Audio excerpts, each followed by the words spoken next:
6시 21분 11초 넘어가고 있는 시간 두 번째 인터뷰는 노인 학대 문제에 대해서 얘기해 볼 예정입니다. 우리나라 노인 학대의 40% 이상이 친아들에 의해서 이루어진다라는 기사 보시고 깜짝 놀란 분들도 있을 것 같은데 뜨끔하신 분들도 있을 것 같습니다. 왜냐하면 8명 중 1명이 현재 학대를 당하고 있거나 당한 경험이 있다고 하니까요. 그리고 그중에 67%가 나와 피를 나눈 가족에 의해서 학대를 당했다라고 말하고 있습니다. 한국노인상담센터 이호선 원장과 전화 연결해서 왜 이렇게 친족에 의한 노인 학대가 많이 있는지 그리고 대비책은 무엇인지 얘기 나눠보죠. 원장님 안녕하십니까? 안녕하세요. 반갑습니다. 예, 자식을 먹이고 입히고 고이고이 키워놨더니 늙은 부모를 학대한다. 그리고 그 수가 78만 명이고 그것은 8명 중 1명꼴이다. 이게 너무 숫자가 정말 충격적인데요. 이게 신고된 것만 가지고 낸 통계잖아요. 네네. 그렇다면 실제로는 더 많다고 예상하는 게 틀리진 않죠? 훨씬 더 많다고 봐야 되겠죠. 우리가 그 학대 영역이라는 게 우리가 생각하고 있는 신체적인 학대나 아니면은 우리가 알고 있는 다른 경제적인 학대나 이런 것만 있는 것이 아니라 말로 혹은 정서적으로 하는 학대들도 다들 포함이 되는데요.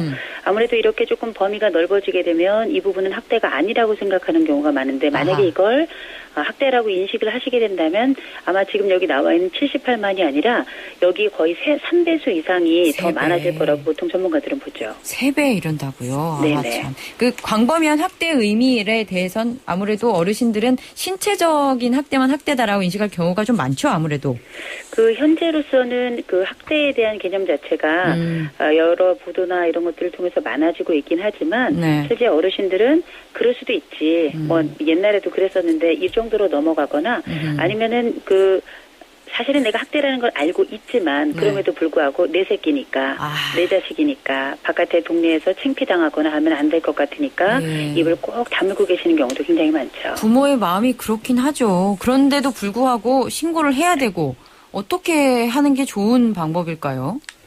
일단은 우리가 본인이 이걸 어르신께서 내가 학대를 당한다 한다면 학대 영역도 조금 아셔야 되는 게 있는데요. 네. 이를테면 우리가 아주 강력하거나 우리가 흔히 알고 있는 것처럼 매를 맞는다든지 돈을 빼앗긴다든지 돈을 자식들이 내 재산을 마음대로 한다든지 이런 걸 포함을 해서 나에게 막말을 한다든지 나를 째려보거나 혹은 밥을 제대로 주지 않거나 혹은 어르신들 스스로가 내 자신을 돌보지 않는 이런 자기 방임 같은 경우도 다 우리가 넓게는 노인 학대 영역 안에 들어가거든요. 아하. 이렇기 때문에 이게 내가 학대 영역 안에 들어가는구나라는 생각만 가지고 있어도 사실은 요즘은 노인 보호 시설들이 굉장히 많고 네. 전문가들이 양성되고 있기 때문에 실질적인 도움을 받으실 수 있어요. 근데 문제는 뭐냐면 이분들이 어떻게 이 상황을 누구에게 알려야 되고 네. 어떻게 알려야 되는지를 모르는 분들이 굉장히 많습니다. 그렇다 보니까 실제 연락처를 여기저기 알려드린다 하더라도 지금도 나는 113에다 전화 걸어야 되냐? 거기는 옛날엔 간첩 신고하는 곳이었거든요. 네. 지금도 그렇게 잘 모르시는 분들이 많기 때문에 본인이 가지고 있는 이게 학대 여부인지 아닌지를 판단이 잘 안 되더라도 일단 전화해서 물어보시기만 해도 거기서부터 출발이 되겠죠. 그러면은 그 부분에 대한 홍보라든지 노인에 대한 어떤 캠페인 같은 게 가장 필요하다고 보면 되나요? 캠페인도 굉장히 좋겠지만 제일 중요한 거는 일단은 노인 학대와 관련해 가지고 지금 노인보호 전문기관이 전국적으로 있습니다. 그런데 이 노인보호 전문기관들이라는 게 우리가 생각했던 것처럼 노인 전체, 우리나라 전체 노인 수에 비해서 굉장히 적은 숫자예요. 심지어 이거는 학대를 받는 노인의 숫자가 78만이라고 하지만 이 78만의 숫자를 감당하기에도 턱없이 부족한 숫자인데요. 더군다나 이 기관에서 일하시는 분들이 여러 복지기관에 있는 분들에 비해서 이직률이 가장 높습니다. 네. 왜냐하면 24시간 체제예요, 이게.